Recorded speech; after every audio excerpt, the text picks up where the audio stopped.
مدینہ مدینہ مدینہ مدینہ۔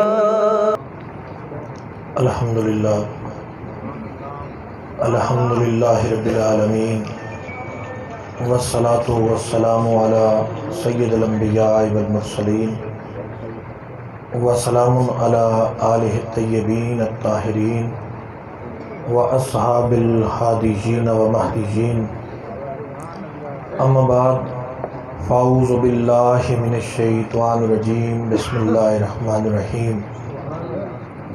قال اللہ تعالی فی شان حبیبہ ان اللہ وملائکتہ یصلون علی النبی یا ایہا الذین آمنوا صلوا علیہ وسلموا تسلیما۔ اللہم صلی علی سیدنا مولانا محمد وعلی آل سیدنا مولانا محمد مبارک وسلم علیہ۔ الصلاۃ والسلام علیک یا رسول اللہ وعلی آلک وصحابک یا حبیب اللہ۔ الصلاۃ والسلام علیک یا رحمۃ للعالمین وعلی آلک وصحابک یا شفیع المذنبین۔ سامعین ذوقار، خالق کائنات اللہ جل شانہ کی حمد و ثنا، تاجدار کائنات، فخر موجودات، امام الانبیاء حضرت محمد مصطفیٰ صلی اللہ علیہ وآلہ وسلم کی ذات بابرکات پر بے حد درود و سلام کے بعد، لائق صد احترام صدر مجلس، بانی مجلس، استاذ العلماء، شیخ الحدیث و تفسیر، پیر طریقت، رہبر شریعت، جگر گوشہ حضور سلطان العارفین حضرت قبلہ صاحبزادہ محمد منصور سلطان صاحب سروری قادری علوی ہاشمی دامت برکاتہم العالیہ، دیگر معزز و محترم احباب ذی وقار، حاضرین و سامعین، جیسا کہ آپ احباب کے علم میں ہے کہ آج کی یہ خوبصورت نشست حضور قبلہ شیخ الحدیث و تفسیر، استاذ العلماء، پیر طریقت، رہبر شریعت، ولی کامل حضرت قبلہ صاحبزادہ محمد نور سلطان صاحب رضی اللہ تعالیٰ عنہ کی ذات بابرکات سے اور ان کے عرس پاک سے منسوب ہے۔ دعا گو ہوں اللہ رب العزت میری اس حاضری کو اپنی بارگاہ اقدس میں شرف قبولیت عطا فرمائے۔ خالق لم یزل اس علم کے مرکز کو تا قیام قیامت آباد و شاد رکھے۔ اسی طرح دین مصطفیٰ صلی اللہ علیہ وآلہ وسلم کی خدمت اس ادارہ سے ہوتی رہے، اور حضور سلطان العارفین برہان الواصلین حضرت سخی سلطان باہو رضی اللہ تعالیٰ عنہ کے ذات بابرکات کے فیوزات کا یہ چشمہ اسی طرح جاری و ساری رہے۔ اللہ پاک اس آستانے کو آباد و شاد رکھے، خانوادہ حضور سلطان العارفین کی اللہ رب العزت خیر فرمائے، یہ جوک آباد رہے اور اسی طرح شاد و آباد رہے۔ بڑی دیر سے نشست جاری و ساری ہے، میرے بعد بھی یہ سلسلہ جاری رہے گا۔ انتہائی اختصار کے ساتھ چند معروضات آپ کے گوش گزار کروں گا۔ دعا کروں گا اللہ رب العزت مجھے حق بیان کرنے کی، اس کے بعد آپ کو اور مجھے اس پر عمل کی توفیق عطا فرمائے۔ اس سالانہ جلسہ میں میری دوسری حاضری ہے، اور میرے لیے یہ بات بڑی آسان ہو جاتی ہے کہ حضور قبلہ صاحبزادہ صاحب کوئی موضوع ذمے نہیں لگاتے۔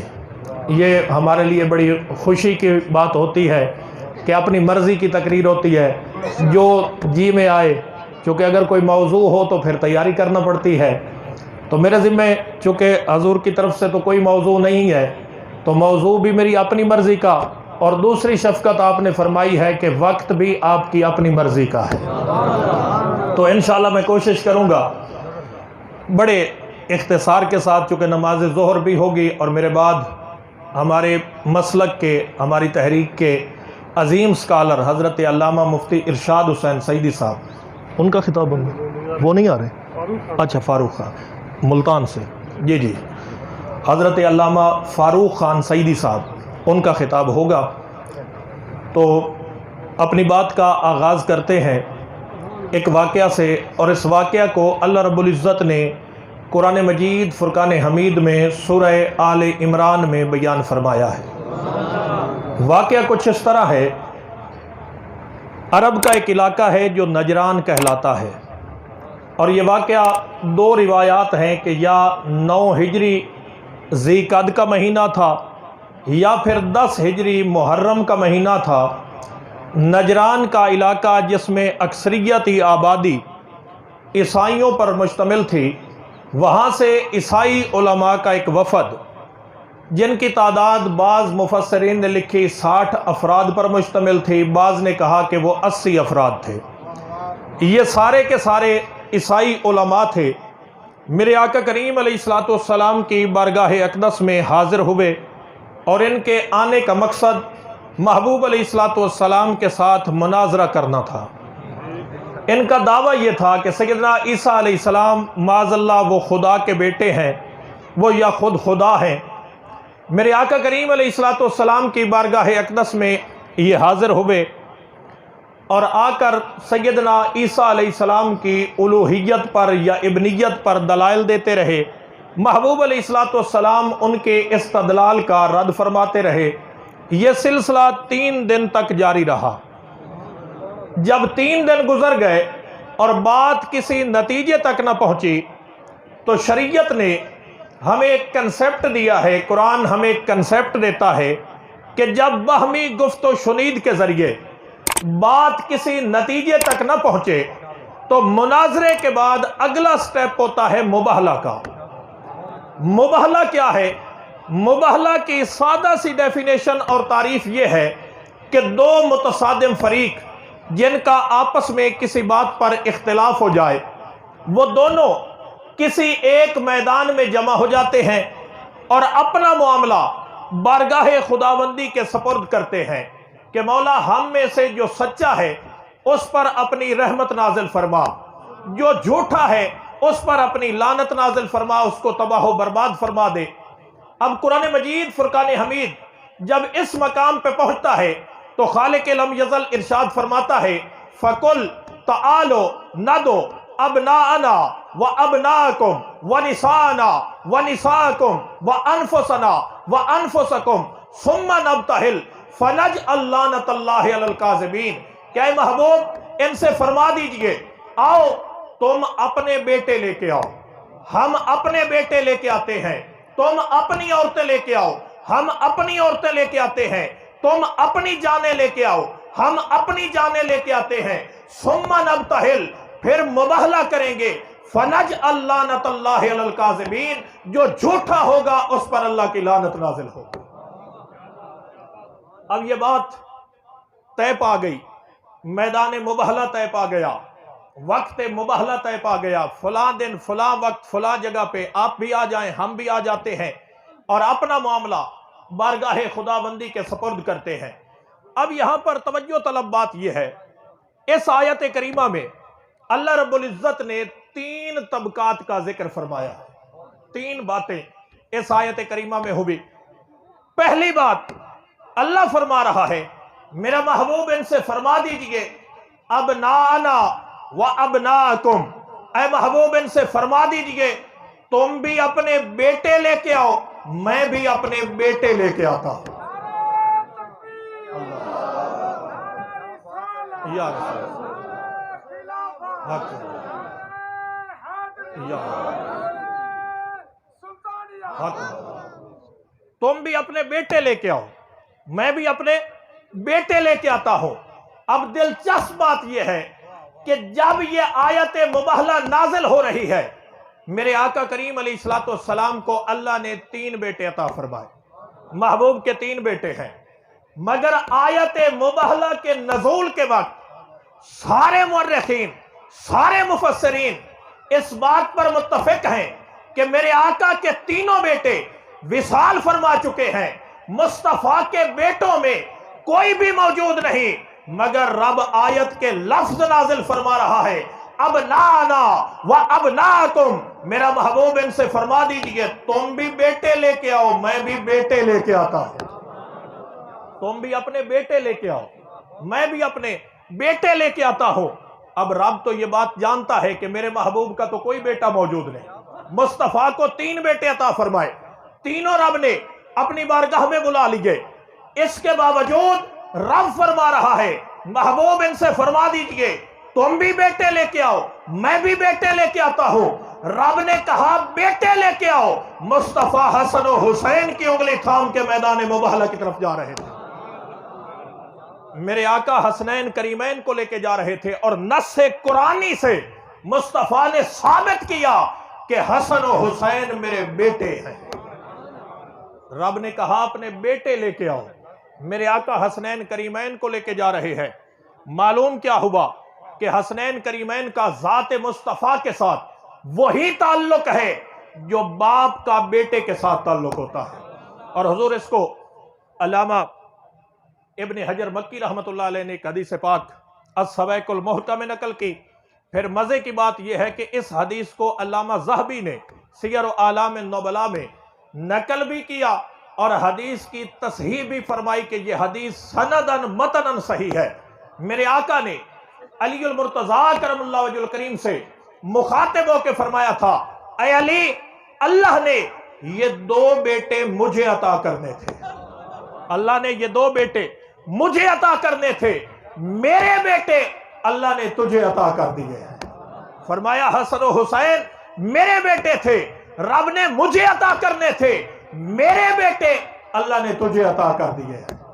یہی سبب ہے آپ سیرت حسنین کریمین کی کوئی کتاب اٹھا کے دیکھیں، ہر ایک نے لکھا یہ دونوں شہزادے سیرت و صورت میں مصطفیٰ صلی اللہ علیہ وآلہ وسلم کا مظہر کامل تھے، سر کے بالوں سے لے کے سینے تک حضرت امام حسن نبی پاک علیہ السلام کی شبیہ تھے، سینے سے لے کے پاؤں تک حضرت امام حسین نبی پاک علیہ السلام کی شبیہ تھے۔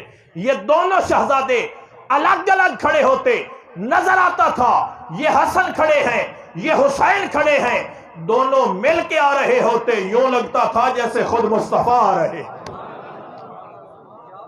اہل مدینہ بیان کرتے ہیں کہ ہمیں جب محبوب کی یاد ستاتی ہم ان دونوں شہزادوں کو اکٹھا دیکھ لیتے تھے، ان دونوں کو اکٹھا دیکھتے ہمیں مصطفیٰ کا دیدار ہو جاتا تھا۔ رب نے فرمایا اپنے بیٹے لے کے آؤ، میرے آقا حسنین کریمین کو لے کے جا رہے ہیں۔ حضرت سیدنا امام موسیٰ کاظم علیہ السلام ایک دن کھڑے تھے ہارون رشید کے دربار میں، ہارون رشید نے سوال کیا، اس نے کہا کہ یہ کیا بات ہے، آپ اپنے آپ کو ابن رسول اللہ کیوں کہلواتے ہیں؟ حالانکہ آپ تو ابن علی ہیں، ابن ابی طالب کہلوائیں اپنے آپ کو، ابن عبد المطلب کہلوائیں، مگر ابن رسول اللہ کیوں کہلواتے ہیں؟ حالانکہ آپ کا نسب تو محبوب علیہ السلام کے ساتھ نہیں ملتا۔ سیدنا امام موسیٰ کاظم علیہ السلام فرمانے لگے کہ یہ ابن رسول اللہ کا لقب یہ ہم نے خود اختیار نہیں کیا، ہمیں قرآن نے مصطفیٰ کے بیٹے کہا ہے، کہ جب رب نے کہا اپنے بیٹے لے کے آؤ، میرے آقا حسنین کریمین کو لے کے جا رہے تھے۔ علامہ ابن کثیر نے لکھا البدایہ والنہایہ میں، ہارون رشید کھڑا تھا روضہ اقدس کے سامنے، گنبد خضراء کے سامنے، سلام پڑھ رہا ہے، السلام علیکہ یا رسول اللہ، السلام علیکہ یا حبیب اللہ۔ سلام پڑھتے پڑھتے اس کے دل میں ایک خیال آیا، اس نے سوچا کہ میں نبی پاک علیہ السلام کے چچا حضرت عباس بن عبد المطلب کی اولاد میں سے ہوں، میرا محبوب علیہ السلام کے ساتھ ایک تعلق ہے، رشتہ داری ہے۔ یہ خیال آیا، اس نے سلام کا صیغہ پڑھا، السلام علیکہ یا ابن ام، اے میرے چچا کے بیٹے آپ پر سلام ہو۔ محبوب کو مخاطب کیا اور کہنے لگا اے میرے چچا کے بیٹے آپ پر سلام ہو، اور ساتھ ہی کہا کہ آج کون ہے جو مجھ سے زیادہ محبوب کے ساتھ تعلق رکھتا ہے؟ ابھی اس کی زبان سے یہ الفاظ نکلے، پیچھے سے آواز آئی السلام علیکہ یا ابتا، اے میرے باپ آپ پر سلام ہو۔ پیچھے پلٹ کے دیکھا، یہ آواز دینے والے امام موسیٰ کاظم علیہ السلام تھے۔ فرما رہے تھے السلام علیکہ یا ابتا، اے میرے باپ آپ پر سلام ہو۔ ہارون رشید پشیمان ہو گیا، اس نے کہا واقعی مصطفیٰ کو باپ کہہ کے آپ مخاطب کر سکتے ہیں۔ رب نے کہا اپنے بیٹے لے کے آؤ، میرے آقا حسنین کریمین کو لے کے جا رہے ہیں۔ آگے چلیں، دوسرا لفظ کیا ہے؟ اللہ نے فرمایا وَنِسَاءَنَا وَنِسَاءَكُمْ، اے محبوب ان سے فرما دیجئے تم بھی اپنی عورتیں لے کے آؤ، ہم بھی اپنی عورتیں لے کے آتے ہیں۔ اب یہاں پر جو توجہ طلب بات ہے وہ یہ ہے، رب نے یہ نہیں کہا کہ اپنی بیٹیاں لے کے آؤ، رب نے یہ نہیں کہا کہ بیٹیاں لے کے آؤ، لفظ کیا ہے؟ وَنِسَاءَنَا وَنِسَاءَكُمْ، تم بھی اپنی عورتیں لے کے آؤ، ہم بھی اپنی عورتیں لے کے آتے ہیں۔ اب نساءنا کا صیغہ مطلقاً تھا، مصطفیٰ کسی بھی خاتون کو لے جاتے، کسی کو لے جاتے، ازواج مطہرات میں سے کسی کو لے جاتے، کسی اور خاتون کو لے جاتے۔ یہ نساءنا کے زمرے میں ساری آتی تھی، کسی کو لے جاتے۔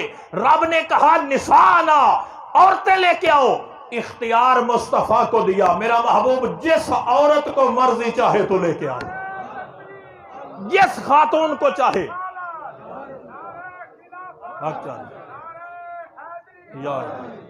مطلقاً اختیار دیا، فرمایا نساءنا، اپنی عورتوں کو لے کے آؤ۔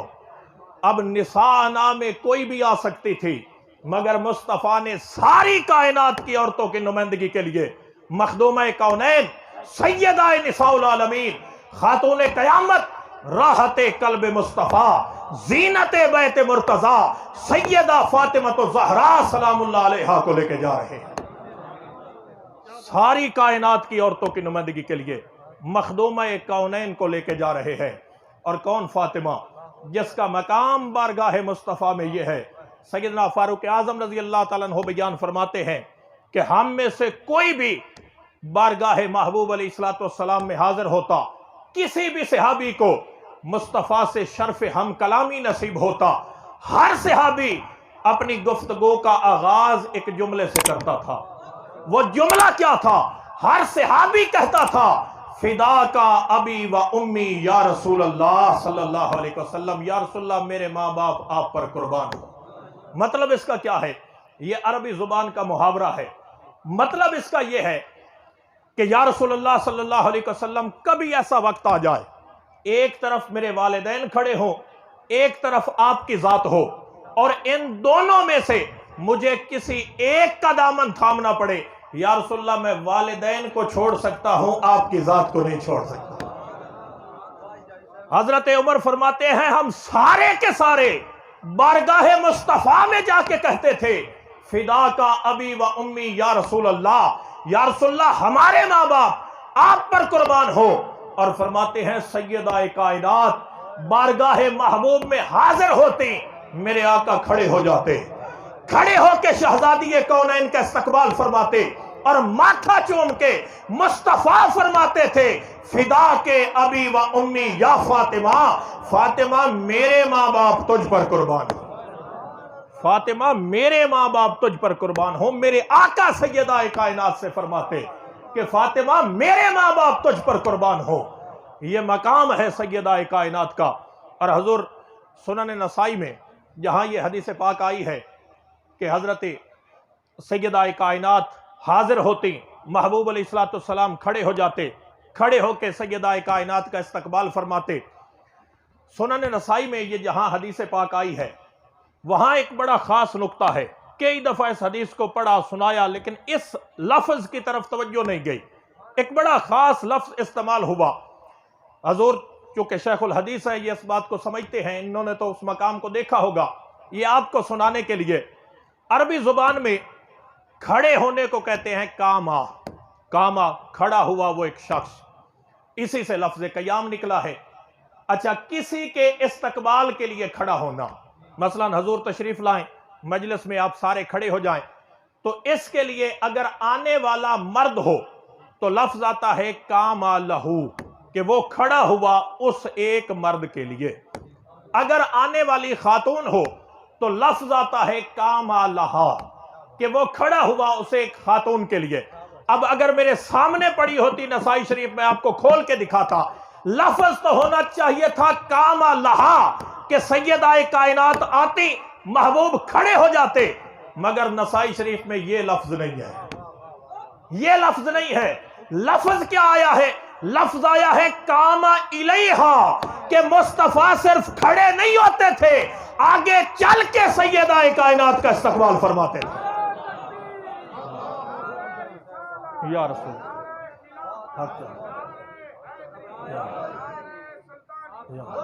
مصطفیٰ اپنی جگہ چھوڑ دیتے تھے، کاما الیہا آگے بڑھ کے شہزادی کونین کا استقبال فرماتے تھے، اور جہاں محبوب خود تشریف فرما ہوتے میرے آقا ہاتھ پکڑ کے سیدہ کائنات کو وہاں بٹھا دیتے تھے۔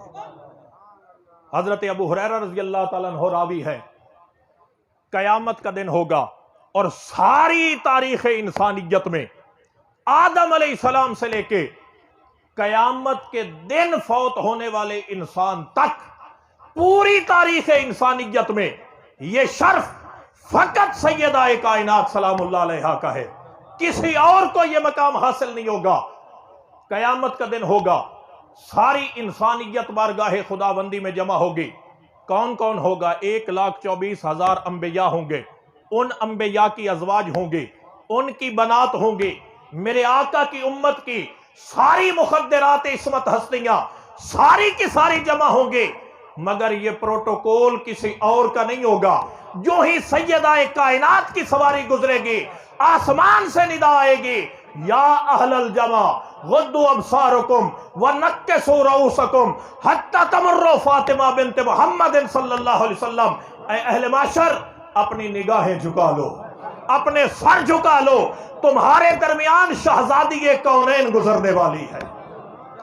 سیدہ کائنات کی سواری گزرے گی، رب فرمائے گا اپنے سر جھکا لو، اپنی نگاہیں جھکا لو۔ اور حضور میں نے کہیں بھی نہیں پڑھا کہ اس حکم میں کوئی تخصیص ہوگی، کسی کو اس حکم سے تخصیص کیا گیا ہو کہ یہ حکم فلاں کے لیے ہے۔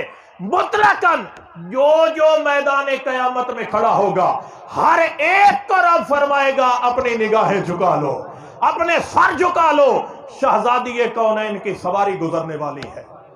مخدومہ کائنات کی سواری گزرے گی، رب فرمائے گا سر جھکا لو، نگاہیں جھکا لو۔ آج اس ہستی کو لے کے میرے آقا میدان مباہلہ کی طرف جا رہے ہیں۔ آگے چلیں، یہاں پر ضمناً ایک بات آ گئی۔ بعض احباب کے ذہنوں میں یہ غلط فہمی ہے کہ اگر محبوب علیہ السلام کی 4 بیٹیاں تھیں تو مباہلے میں ایک کو لے کے کیوں جا رہے تھے، باقی 3 کدھر تھیں؟ تو یاد رکھیں کتب فریقین دونوں مسالک کی کتابیں اس بات پر گواہ ہیں، اصول کافی سے لے کے منتہی الاعمال شیخ عباس قمی تک ہر ایک نے لکھا کہ محبوب علیہ السلام کی 4 بیٹیاں ہیں۔ سارے فریقین کی کتابیں گواہ ہیں کہ مصطفیٰ کی 4 شہزادیاں تھیں، مگر مباہلہ سے پہلے تینوں کا وصال ہو چکا تھا۔ حضرت رقیہ سلام اللہ علیہا 17 رمضان المبارک 2 ہجری جس دن غزوہ بدر کا واقعہ پیش آیا، اس دن ان کا انتقال ہو چکا۔ حضرت ام کلثوم سن 6 ہجری میں وصال فرما چکی، حضرت ام کلثوم سن 8 ہجری میں وصال فرما چکی، حضرت زینب سن 9 ہجری میں وصال فرما چکی۔ یہ ذیقعد 9 ہجری کا مہینہ ہے یا پھر محرم 10 ہجری کا واقعہ ہے، تو مباہلہ کی آیت کے نزول سے پہلے مصطفیٰ کی 3 بیٹیاں وصال فرما چکی ہیں۔ فقط سیدہ کائنات تھی، میرے آقا انہی کو لے کے میدان مباہلہ کی طرف جا رہے تھے۔ آگے چلیں، پہلا لفظ تھا ابناءنا و ابناءکم، محبوب اپنے بیٹے لے کے آؤ۔ رب نے کہا بیٹے لے کے آؤ، میرے آقا حسنین کریمین کو لے کے جا رہے ہیں۔ اگلا لفظ ہے وَنِسَاءَنَا وَنِسَاءَكُمْ، تم اپنی عورتیں لے کے آؤ، ہم اپنی عورتیں لے کے آتے ہیں۔ رب نے کہا عورتیں لے کے آؤ، میرے آقا سیدہ کائنات کو لے کے جا رہے ہیں۔ اب اگلا لفظ کیا ہے؟ اللہ نے فرمایا انفسنا وانفسکم، محبوب ان سے فرما دیجئے تم بھی اپنی جانیں لے کے آؤ، ہم بھی اپنی جانیں لے کے آتے ہیں۔ اب رب نے کہا بیٹے لے کے آؤ، میرے آقا حسن و حسین کو لے کے جا رہے ہیں۔ رب نے کہا عورتیں لے کے آؤ، میرے آقا سیدہ کائنات کو لے کے جا رہے ہیں۔ رب نے کہا اپنی جانیں لے کے آؤ، مصطفیٰ علی کا دامن تھام کے میدان مباہلہ کی طرف جا رہے تھے۔ میرے آقا علی کو لے کے جا رہے تھے اور کائنات کو یہ دکھانا چاہتے تھے کہ لوگوں علی کو غیر نہ سمجھنا، علی کو غیر نہ سمجھنا۔ رب نے کہا جانے لے کے آؤ، میں علی کو لے کے جا رہا ہوں۔ کون علی؟ جس کا غدیر خم پہ مصطفیٰ نے ہاتھ تھام کے اعلان کیا من کنت مولا ہو فہذا علی مولا، کہ لوگوں سن لو، جس جس کا علی مولا ہے، جس جس کا میں مولا ہوں، اس کا علی مولا ہے۔ اور مصطفیٰ نے دعا کے لیے ہاتھ اٹھائے۔ میرے آقا نے فرمایا اللہم والی من والا ہو وعاد من آدا ہو، کہ اے اللہ جو علی سے پیار کرے تو اس سے پیار کر۔ نعرہ تکبیر، اللہ نعرہ رسالت، یا رسول نعرہ خلافت، نعرہ حیدری۔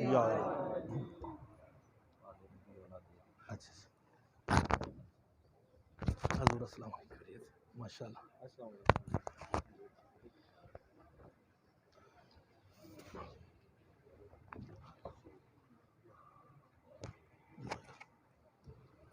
ساڈی بزم دے وچ تشریف گنان جناب پیر سید نزاکت حسین شاہ صاحب۔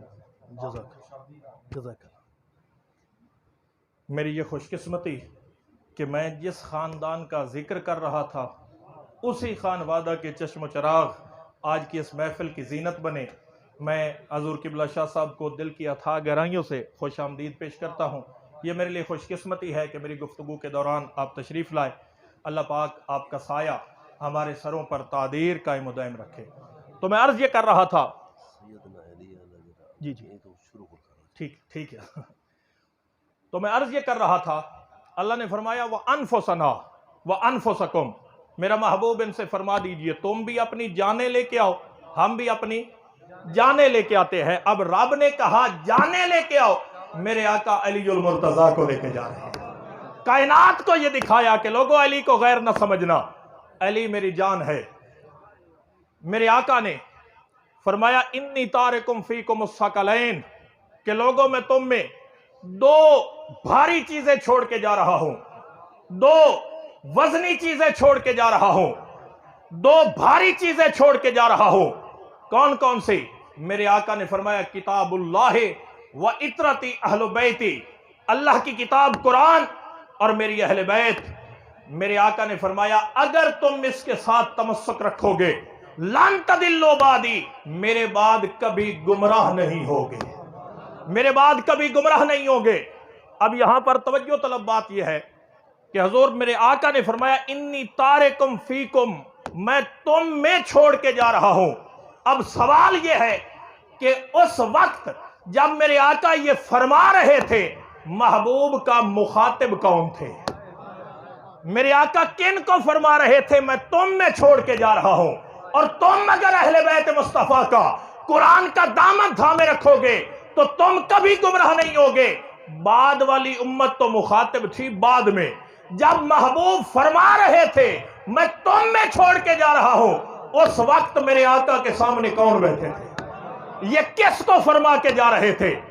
یہ بعد والوں تک تو بعد میں پہنچی۔ اولین مخاطب کون تھے؟ یہ فیکم کا مرجع کون تھے؟ مصطفیٰ صحابہ سے فرما رہے تھے کہ میرے قرآن اور میری اہل بیت کا دامن تھامے رکھو گے قیامت تک گمراہ نہیں ہوگے۔ یہ صحابہ سے فرما رہے تھے۔ اور یہاں پر حضور ثقلین کا جو معنی علامہ زبیدی نے تاج العروس میں لکھا ہے، وہ فرماتے ہیں ثقلین کہتے ہیں متاع المسافر الی المنزل، کہ مسافر کو منزل تک پہنچنے کے لیے جس زاد راہ کی ضرورت ہوتی ہے اسے ثقل کہتے ہیں۔ ثقل کہتے ہیں مسافر کو جس زاد راہ کی ضرورت ہوتی ہے اس کو ثقل کہتے ہیں۔ میرے آقا نے فرمایا دو ثقل چھوڑ کے جا رہا ہوں۔ اور لفظ ثقلین یہ حضور تثنیہ ہے، عربی زبان کا یہ قاعدہ ہے، یہ میں آپ کے لیے، حضور تو جانتے ہیں اس بات کو، آپ کے لیے تثنیہ ہوتا ہی وہاں ہے جہاں دو چیزیں ایک جیسی ہوں، جہاں دو چیزیں ایک جیسی ہو وہاں پر تثنیہ آتا ہے، یعنی دونوں کا مزاج ایک ہو، دونوں کی طبیعت ایک ہو، دونوں ایک جیسی ہو، وہاں پر تثنیہ آتا ہے۔ میں اس پر مثالیں دوں گا۔ ہمارے ہاں فقہ کی کتابوں میں ایک لفظ آتا ہے صاحبین، یہ جانتے ہیں علماء۔ صاحبین کن کو کہتے ہیں؟ حضرت امام محمد، امام ابو یوسف، یہ دونوں فقہ کی کتابوں میں صاحبین کہلاتے ہیں۔ دونوں امام اعظم ابو حنیفہ رحمۃ اللہ علیہ کے شاگرد ہیں، دونوں کا فقہی منہج ایک ہے، دونوں کا طریقہ استدلال ایک ہے، اس لیے ان کے لیے تثنیہ کا لفظ استعمال ہوتا ہے۔ اچھا ابھی آپ نعرہ نہ لگائیں، بعد میں جب بات سمجھانے دیں، اللہ آپ کو خوش رکھے۔ اگلا ایک لفظ ہے، ہم کہتے ہیں صحیحین۔ صحیحین کا لفظ یہ کس کے لیے آتا ہے؟ بخاری کے لیے، مسلم کے لیے، چونکہ ان دونوں کتابوں کا مزاج ایک ہے، طریقہ تخریج ایک ہے، طریقہ استدلال ایک ہے، روایتاً درایتاً دونوں کا مزاج ایک ہے، اس لیے ان کو صحیحین کہہ کے تثنیہ میں ان کو بولا جاتا ہے۔ اچھا لفظ آتا ہے شیخین، یہ کون ہستیاں ہیں؟ سیدنا صدیق اکبر رضی اللہ تعالیٰ عنہ، سیدنا فاروق اعظم رضی اللہ تعالیٰ عنہ، چونکہ دونوں کا دور متصل ہے، دونوں کے مزاج ایک جیسے ہیں، دونوں محبوب علیہ السلام سے قربت میں ایک جیسے ہیں، اس لیے لفظ شیخین تثنیہ میں دونوں کو استعمال کیا جاتا ہے۔ اچھا ایک لفظ آپ بولتے ہیں نالین، نال کہتے ہیں ایک جوتے کو، نالین کہتے ہیں دو، یعنی دو جوتے ملیں تو نالین کہلاتی ہے۔ تثنیہ کہاں پہ آتا ہے؟ یہ نہیں ہو سکتا ایک جوتا 10 نمبر کا ہو، دوسرا 8 نمبر کا ہو پھر نالین آئے، نہیں، دونوں 10 نمبر کے ہو، دونوں کا کلر ایک ہو، دونوں کا ڈیزائن ایک ہو، دونوں کی کمپنی اور برانڈ ایک ہو، تب اس کے لیے تثنیہ کا لفظ آتا ہے۔ تثنیہ جہاں جہاں بھی بولا جاتا ہے وہاں پر مزاج کا ایک ہونا ضروری ہے۔ مصطفیٰ نے فرمایا انی تارکم فیکم الثقلین، میں تم میں ثقلین چھوڑ کے جا رہا ہوں، قرآن اور اہل بیت۔ معلوم کیا ہوا کہ قرآن اور اہل بیت کا مزاج ایک ہے، قرآن اور اہل بیت کا مزاج ایک ہے، اس لیے فرمایا ثقلین، تثنیہ کا استعمال فرمایا۔ اچھا یہ بات آپ کہیں گے کہ آپ نے جوش خطابت میں کر دی کہ دونوں کا مزاج ایک ہے، ہم کیسے مان لیں؟ ہمیں کوئی دلیل دیں۔ میں آپ کو اس پر دلیل دیتا ہوں۔ میرے آقا کریم علیہ السلام کی اہل بیت، ان کا مزاج یا قرآن سے ملتا ہے یا صاحب قرآن سے ملتا ہے۔ ان کا مزاج یا قرآن سے ملتا ہے یا صاحب قرآن سے ملتا ہے۔ میرے آقا مکہ سے مدینہ ہجرت فرما کے گئے۔ مدینہ میں چونکہ مہاجرین بے یار و مددگار تھے، گھر چھوڑ کے آئے، اولاد چھوڑ کے آئے، بیوی بچے چھوڑ کے آئے، کاروبار چھوڑ کے آئے، جائیدادیں سب کچھ مکے میں رہ گیا۔ اب یہ مدینہ میں آ گئے۔ مدینہ میں میرے آقا کریم علیہ السلام نے تشریف لاتے ہی جو سب سے پہلا عمل فرمایا وہ کیا فرمایا؟ محبوب علیہ السلام نے مواخات مدینہ قائم فرمائی۔ ایک انصاری کو ایک مہاجر صحابی کا بھائی بنایا، یعنی ایک انصاری ایک مہاجر، ان دونوں کو آپس میں محبوب نے بھائی بھائی بنایا۔ اور یہ بات یاد رکھیں، یہ بات تو آپ نے سنی ہوگی کہ میرے آقا نے مواخات مدینہ قائم فرمائی، مگر یہ بات آپ کے لیے یقیناً نہیں ہوگی کہ میرے آقا نے جن صحابہ کو آپس میں بھائی بھائی بنایا، بھائی بھائی بناتے ہوئے مصطفیٰ نے خیال یہ رکھا کہ دونوں کا مزاج ایک جیسا ہو، دونوں کا مزاج ایک جیسا ہو۔ اگر انصاری تاجر تھا تو ادھر مہاجر تاجر کو اس کا بھائی بنا دیا، وہ کسان تھا تو کسان بھائی کو اس کا بھائی بنا دیا۔ جو مہاجر جس انصاری کا ہم مزاج تھا مصطفیٰ نے اس کو اس کا بھائی بنایا۔ جب ہر ایک کو بھائی بنا چکے اکیلا رہ گیا علی المرتضیٰ، اکیلے رہ گئے علی المرتضیٰ۔ علی المرتضیٰ کرم اللہ وجہ الکریم کی آنکھوں سے آنسو رواں ہوئے۔ میرے آقا نے پوچھا علی روتا کیوں ہے؟ عرض کی یا رسول اللہ آپ نے ہر ایک کو ایک دوسرے کا بھائی بنا دیا، مجھے کسی کا بھائی نہیں بنایا۔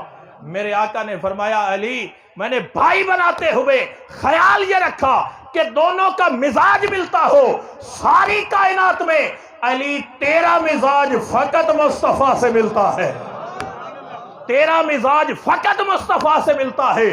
اس لیے میرے آقا نے فرمایا یا علی انت اخی فی الدنیا والآخرہ، اے علی تو دنیا میں بھی میرا بھائی ہے، آخرت میں بھی میرا بھائی ہے. چونکہ مزاج ایک جیسا ہو. علی کا مزاج یا قرآن سے ملتا ہے یا صاحب قرآن سے ملتا ہے. اب آگے چلیں، آگے چلیں. قرآن کا مزاج کیا ہے؟ قرآن کا مزاج کیا ہے؟ قرآن کا مزاج یہ ہے کہ قرآن کو پڑھنا عبادت ہے. قرآن کو پڑھنا عبادت ہے. قرآن کا ایک حرف پڑھیں اللہ پاک 10 نیکیاں عطا فرماتا ہے. یہ قرآن کا مزاج ہے، یعنی قرآن کو پڑھنا عبادت ہے. اب قرآن کا مزاج یہ ہے کہ قرآن پڑھنا عبادت ہے، اور علی کا مزاج یہ ہے، میرے آقا نے فرمایا الذکر علی عبادہ، کہ اگر قرآن پڑھو گے پھر بھی عبادت ہوگی، کوئی علی علی کرتا رہے پھر بھی عبادت ہو جاتی ہے.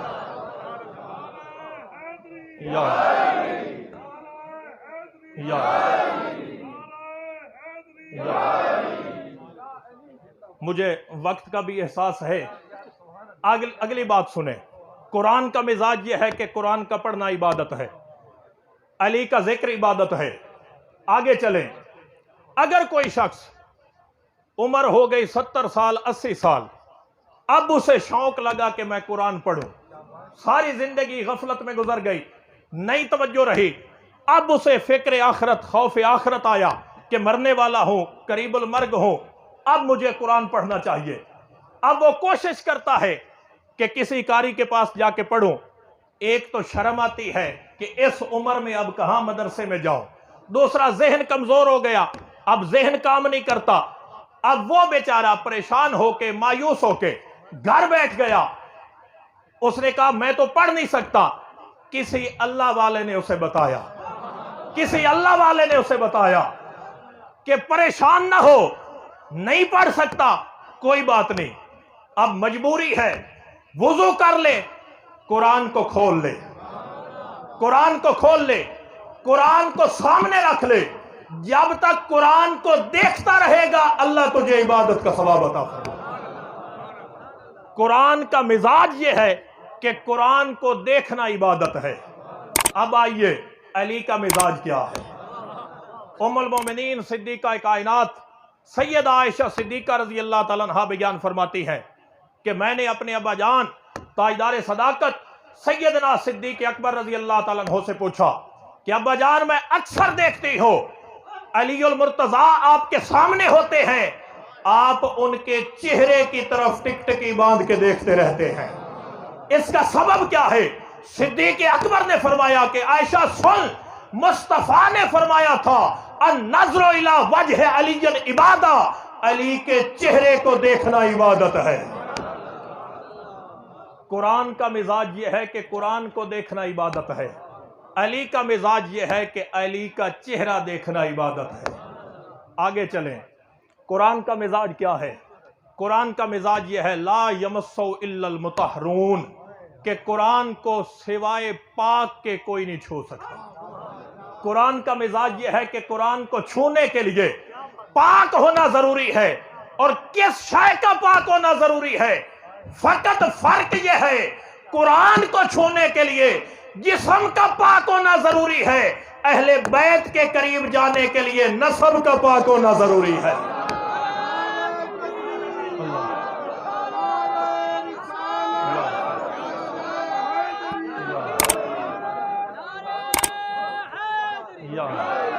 بس فرق صرف اتنا ہے، قرآن کے قریب جانا ہو جسم کا پاک ہونا ضروری ہے.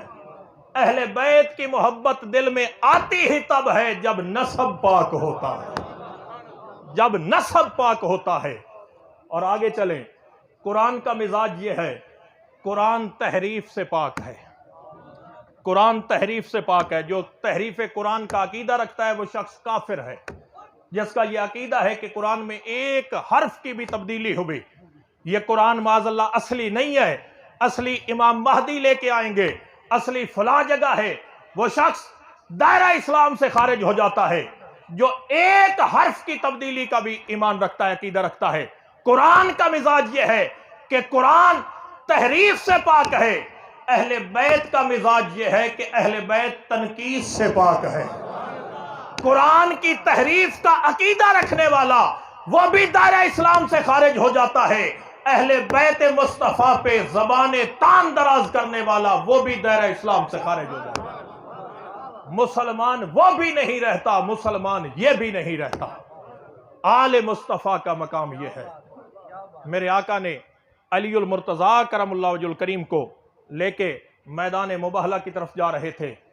ریاض النظرہ میں محب الدین خطیب طبری نے لکھا، حضرت سیدنا فاروق اعظم رضی اللہ تعالیٰ عنہ کے پاس دو بدو آ گئے، ان کا آپس میں کوئی جھگڑا تھا۔ یہ تو ہمیں آج دنیا لڑا رہی ہے صحابہ و اہل بیت کے نام پہ، آج دنیا ہمیں پتہ نہیں کس طرف لے کے جا رہی ہے۔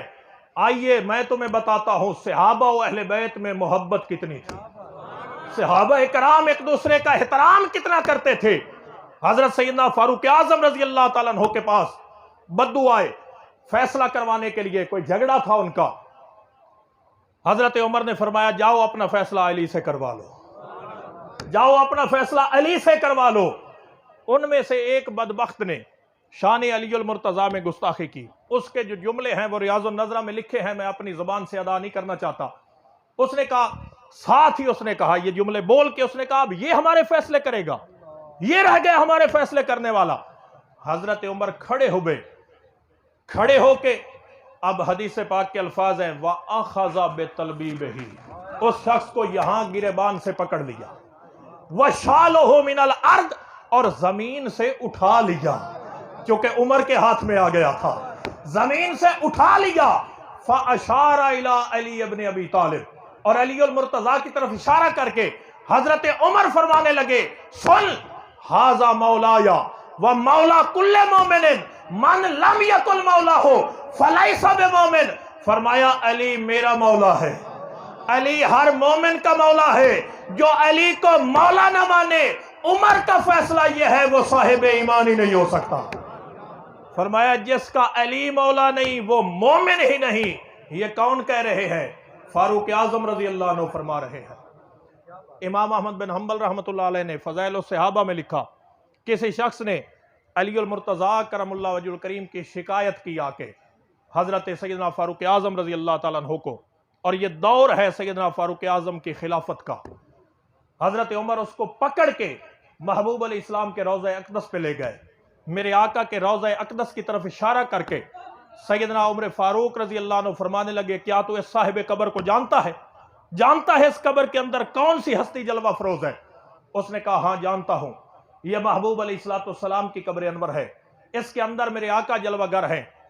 حضرت عمر فرمانے لگے اگر جانتا ہے تو سن، جو ہستی اس قبر کے اندر ہے ان کا نام ہے محمد صلی اللہ علیہ وآلہ وسلم۔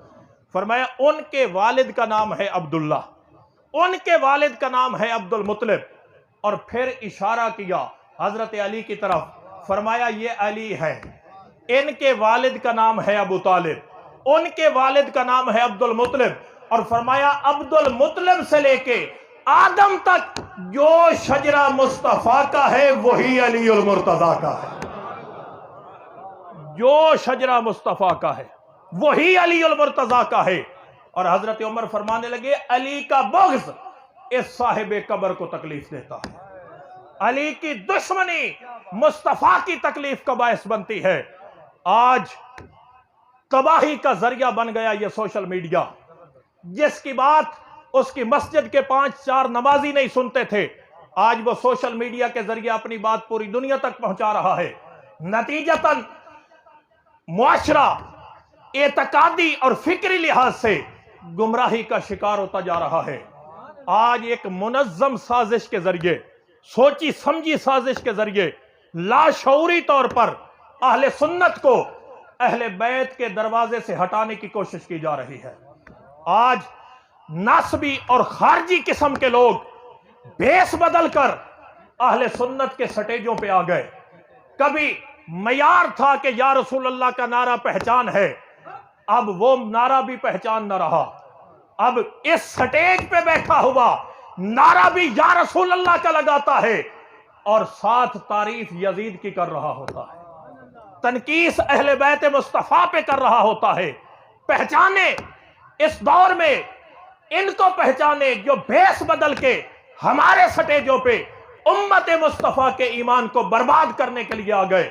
یاد رکھیں ہم سنی ہے، ہمارا یہ عقیدہ ہے، میرے آقا کریم علیہ السلام کے سارے صحابہ حضرت سیدنا صدیق اکبر رضی اللہ تعالیٰ عنہ سے لے کے آخری صحابی ہے حضرت عامر بن واصلہ ابو طفیل الدوسی رضی اللہ تعالیٰ عنہ، جو آخری صحابی فوت ہوئے، صدیق اکبر سے لے کے حضرت عامر بن واصلہ رضی اللہ تعالیٰ عنہ تک ایک ایک صحابی، وہ چاہے ایک لمحے کے لیے بھی اس نے دیدار مصطفیٰ کیا ہو، اس کا ادب یہ ہمارا ایمان ہے۔ جو کسی ایک صحابی کی توہین کرتا ہے وہ جہنم کی آگ میں جلے گا، اس کا ٹھکانہ جہنم ہے۔ کسی بھی صحابی رسول کی توہین کرنے والا، کوئی بھی صحابی جس نے فقط ایمان کی حالت میں ایک نگاہ بھی چہرہ مصطفیٰ پہ ڈالی ہے، ہمارا یہ عقیدہ ہے کائنات کے ہر ولی سے وہ افضل والا ہے۔ ہم قادری ہیں، ہم یہ کہتے ہیں کہ حضور کا صحابی وہ ایک لمحے کا بھی صحابی ہو، وہ غوث اعظم سے بھی افضل والا ہے، وہ غوث پاک سے بھی افضل ہے، یہ عقیدہ ہے ہمارا۔